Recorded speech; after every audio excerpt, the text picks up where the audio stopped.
거.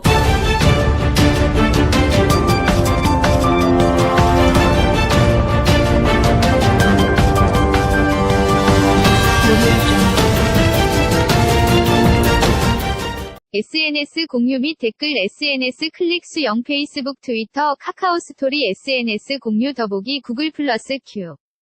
작년부터 생리불순이 시작되더니 이달에는 생리를 하열처럼 3주 이상 지속하고 있어요.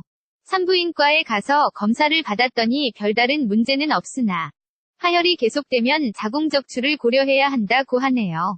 머지않아 폐경인데 한방요법을 통해 건강하게 마무리할 수는 없을까요? A. 폐경이 됐다고 해도 자궁을 드러내는 결정은 여성에게 어려운 일이지요. 가능한 자궁을 적출하지 않으면서 하열을 먹게 하고 몸을 회복시키기 위해 한의원을 많이 찾아옵니다.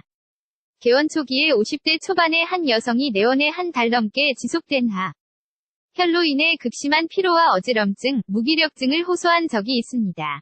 당시 산부인과에서 하열을 먹게 할 방법이 없어서 자궁을 드러내자는 권유를 받았지만 제 곧 폐경인데 자궁을 건드리고 싶지 않아 그저 하열이 먹기만 기다렸다고 합니다. 그러는 사이 빈혈과 무기력증이 심해져 외부 출입조차 어려워 간신히 부축을 받으며 한의원으로 들어오셨지요. 눈 밑 그늘이 턱까지 내려와 있었고 얼굴이 많이 검고 칙칙해져 있었습니다. 폐경 전 호르몬 부조화로 인한 하열로 판단하고 시호, 치자 등으로 자율신경의 균형을 맞추며 환기, 당기, 천궁, 악교주, 녹용 등의 약재로 조혈작용과 허약한 원기를 돕는 처방을 했습니다. 현계지유, 삼칠근 등의 약재로 지혈을 돕기도 했습니다. 그 후 10일 주기로 확연한 변화가 생겼습니다. 조금씩 다크서클이 옅어졌고 한 달 정도 경과했을 때 혈색이 정상으로 돌아오면서 완전히 하열이 멎었습니다. 환자는 그 후 별다른 불편함 없이 건강하게 생활하셨지요. 이분과 같이 갱년기 폐경 직전의 하열로 고생하시는 분이 꽤 많습니다.